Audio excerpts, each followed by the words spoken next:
Hi guys, and welcome back to a new video. In today's video, I will be talking again about the Collector's Bounty event and the buff that will come with this event, and I will go through the entire list of all the different mounts that will be impacted by this buff and that you should definitely farm during the month of July.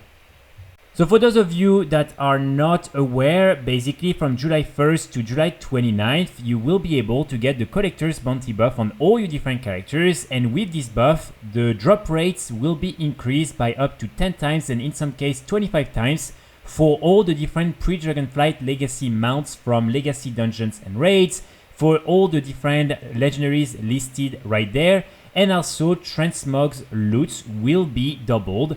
So basically, this is going to be an insane time to collect all these type of things, but especially for the Pre-Dragonflight legacy mounts from the dungeons and raids. Also, each time I will explain what is normally the drop rate for each of these mounts and what will be the new drop rate based on the times 10 new increased. Okay, so first of all, from Classic WoW, from the Temple of Ankiraj, you will have the 4 different mounts that drop from the different trash mobs. And so here, normally these should also be impacted by this buff. So these are already very easy to get, but right now, probably by just entering the raid and killing the first few packs of mobs, you should be able to get all 4 of them, including the red one, which is the rarest one out of the 4 different mounts. After that, because of course the different dungeons are also impacted, you will have the Revender's Death Charger from Stratholme that will be impacted. This one is definitely a little bit annoying to farm, and the one thing that is good about this mount is that you can chain the different dungeons, so you can just go kill Lord Aureus Revender at the end and then reset the dungeon and do that again and again.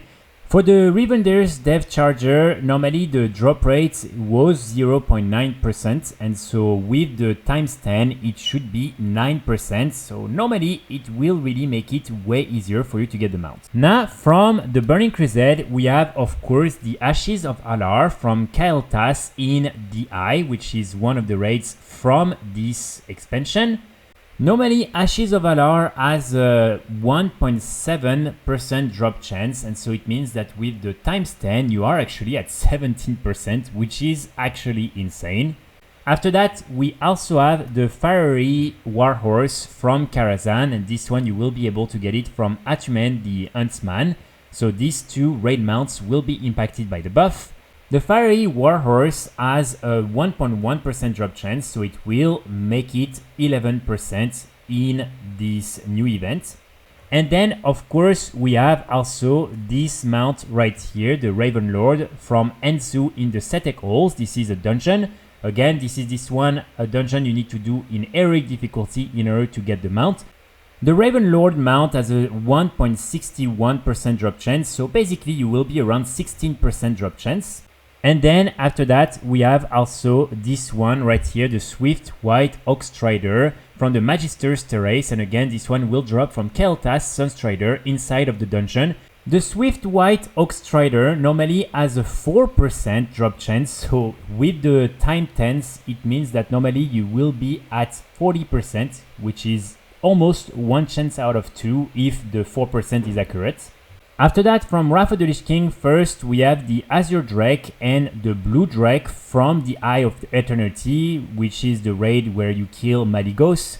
So here it's not really known what is the actual drop rate, so it's probably going to be also around 9-10%, something like that for each of these different mounts. Then we have the Grand Black War Mammoth from the different bosses inside of the Vault of Arcavan. So all of them have a chance to drop it, and normally the drop chance is 0.8, and so it means that you will be at 8% of getting this mount from all the different bosses inside of the raid. So it should be very easy. Then we have Mimiron's Head, of course, from Ulduar, and here you will get it from the last boss, Yogg-Saron.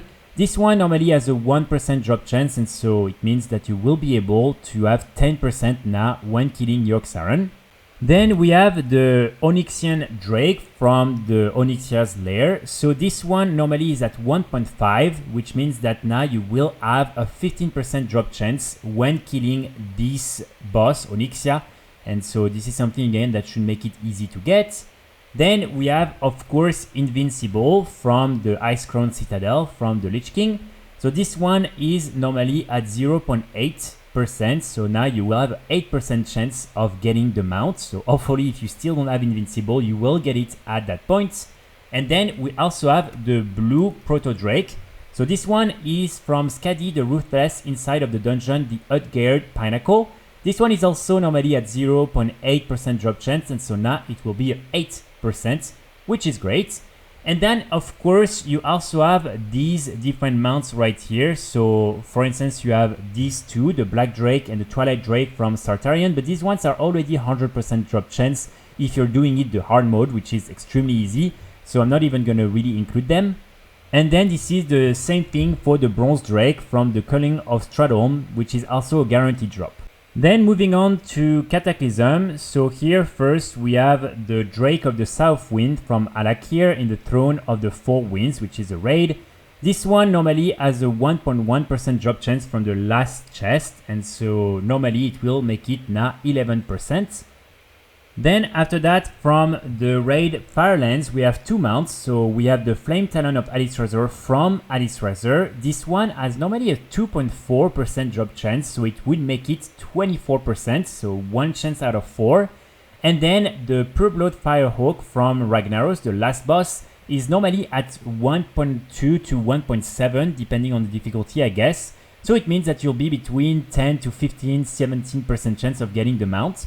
Then after that, we have the different mounts from Dragon Soul. So here we have actually quite a lot of them. First, the Experiment 12B from one of the boss in the middle of the raid will have a drop rate of 1.1%. So now it will be around 11% drop chance. Then for the Blazing Drake that you will be able to get from the last boss, you will normally have a 3% drop chance, depending again on the difficulty from the chest. And so it would make it now 30% drop chance, which is insane. And then the Lifebinders and Maiden from the same boss, you will normally have 1.7%, and now it will be around 17%, which is also really good. Now for all the different dungeon mounts, so first we have the Drake of the North Wind inside of the Vortex Pinnacle from Alterus. This one normally has a 0.7% drop chance, so it will make it 7% now. Then after that, we have the Virtuous Stone Drake from the Stone Core, and the boss that drops this mount is Slabhide. So this one is also normally 0.7% drop chance, so now it will be 7. And then from Zul'Gurub, so here we have normally the Armored Razashi Raptor, which is also at 0.7, so again another 7% drop chance. And then finally, we have the Swift Zulian Panther, which is normally at 0.9% drop chance. And so this one will be 9%. And so this one will drop from the High Priestess Kilanara. And this one for Bloodlord Mendokir. And of course, this is the dungeon version of Zul'Gurub and not the raid version from Classic WoW. Okay, after that, let's move to Mist of Pandaria. And let's start with the Mogushan Vaults raid and Elegon. And here you will be able to get the Astral Cloud Serpent.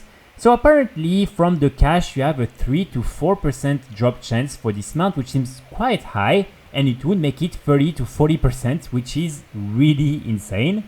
Then after that we have the mounts from the Throne of Thunder raid. So first from Jikun we have the Clutch of Jikun. This one apparently has a 2.3% drop chance, so it will now be 23%, 1 out of 4 chances. And then from Oridon, we have the Spawn of Oridon, and this one is normally 2.4, so again, 24% drop chance with this new buff. And then from the Siege of Orgrimmar, we have the Corcron Juggernaut. So this one, you probably got it anyway during Mist of Pandaria Remix, but just in case, normally the drop rate is 0.9%, and now it will be 9%. And one thing that is very important to remember is that this raid, for some reason, is on the daily lockout. So normally this one is a guaranteed drop during this month.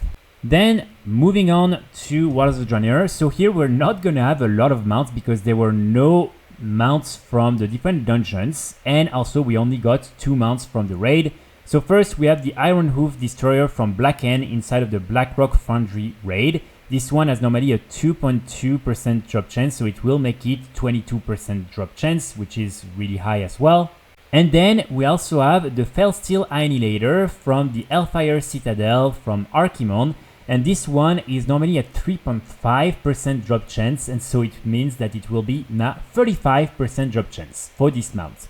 Okay, so moving on to Legion. So let's start with the Nighthold raid. Here from Gul'dan, you will have two mounts. So first you have the Fellblaze Infernal. This one can drop in any difficulty and it has a 0.6% drop chance, so it will make it 6% now. And then you also have the Hellfire Infernal. So this one is only in Mythic and apparently it has an 8% drop chance, but I don't think that's accurate because I think that's really high and it would make it 80%, which is completely crazy. So it's probably a little bit less than that, but it's definitely more common than the green version. Then from the Tomb of Sargeras, we have the Abyss Worm, and this one is only 0.21%. So it means that even with the buff, it will only make it 2% drop chance. And as you can see, it will drop from Mistress Sazin inside of, again, the Tomb of Sargeras raid in any difficulty. Then from Entorus, we have two mounts. So first we have the Entoran Charhound. So this one we actually don't know, but it's probably going to be very similar to the Worm. It's probably going to be also less than 0.5% drop chance. So probably now you will be between 2 to 5% with the buff. And then, of course, after that, you have the Shackled Urzul. So this one is from Argus the Unmaker in Mythic difficulty. And apparently this one has a 3% drop chance as well, which would make it around 30% when you're defeating Argus in Mythic difficulty. And then, of course, we also have the Shackled Urzul mount from Argus in Mythic difficulty. Argus is the last boss of this Entorus raid, and this one normally has a 0.8% chance of dropping, so now it will bring it to 8% drop chance. And when it comes to the dungeons, there were only two dungeon mounts from the new version of Karazhan. So first you have Midnight, and this one had a 0.9% drop chance, so now it will be 9% from Atumen the Huntsman, again not from the raid but from the dungeon version, the Return to Karazhan. And then the Smoldering Emberwyrm, normally if you're doing it solo, you will have already a 19% drop chance for this mount, so it means that now basically you're guaranteed to get it. And also already right now, this is something that you will be guaranteed to get. If you're doing it with 5 people, there will be one mount to drop for sure for the entire group. So overall, this one is really easy to get. Now let's move to your favorite expansion, and this is Battle for Azeroth. So first from the Battle of Dazar'alor raid, we have two mounts. We have the Gmod mount, so this one can drop from the High Tinker Mechatorch in any difficulty. And we actually don't know what the drop rate on this one, but it's probably similar to the ones from Legion. It's probably also between 0.3 0.5% drop chance, so this one is still going to be pretty low, probably around like 5% drop chance. And then for the Glacial Tidestorm from Jaina Pranmore in Mythic difficulty, it's normally 0.6% drop chance, and so now it will bring it to 6% when killing Jaina. And then the only other mount from a raid from this expansion is the Nyalotha Alseer from Nazot the Corruptor in Mythic difficulty, so from the raid Nyalotha. And this one has a 0.6% drop chance, so now it will be 6%. And I think it's good because this one definitely a lot of people still don't have this mount because it was still pretty difficult to solo the entire raid in Mythic difficulty until now. But at least now you can really do it during this mount on all your characters and really try to get this mount. Now let's move to the dungeons. So first we have the Tomb Stalker mount from King's Rest in Mythic difficulty.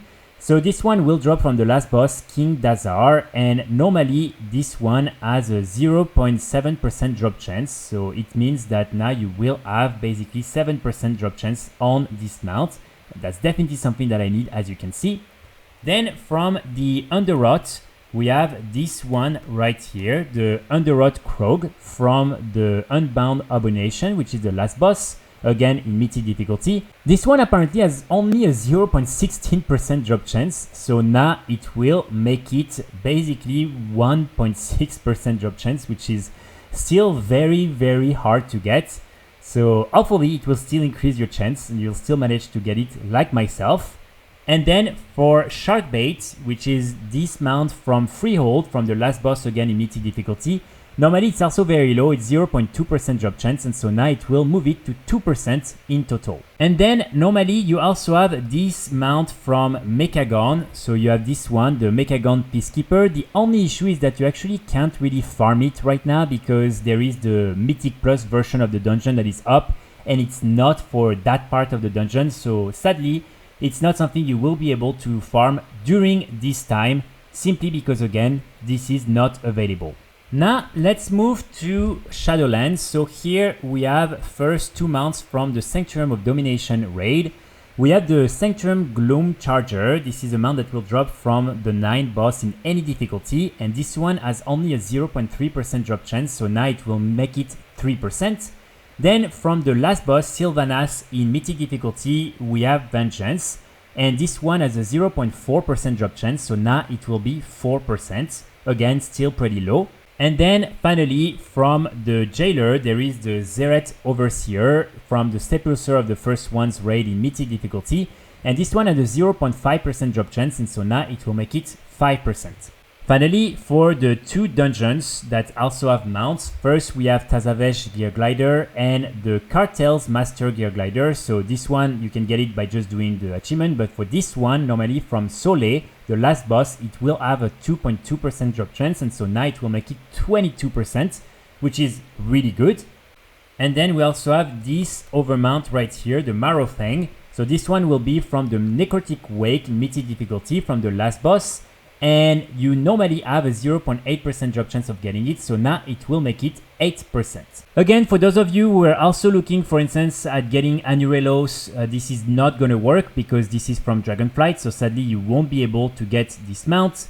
Same if you were maybe trying to get the Infinite Time River from Tamo King, this one is not included, so this one is not going to be impacted as well. And then the language of Blizzard was a little bit ambiguous regarding the legacy mount, because they said all legacy mount at first, and then in some posts it says from dungeons and raids specifically. So normally it should only be from dungeons and raids, but if it's not the case, then it means that you will also have all the different rare drops from all the different rares in all these different expansions.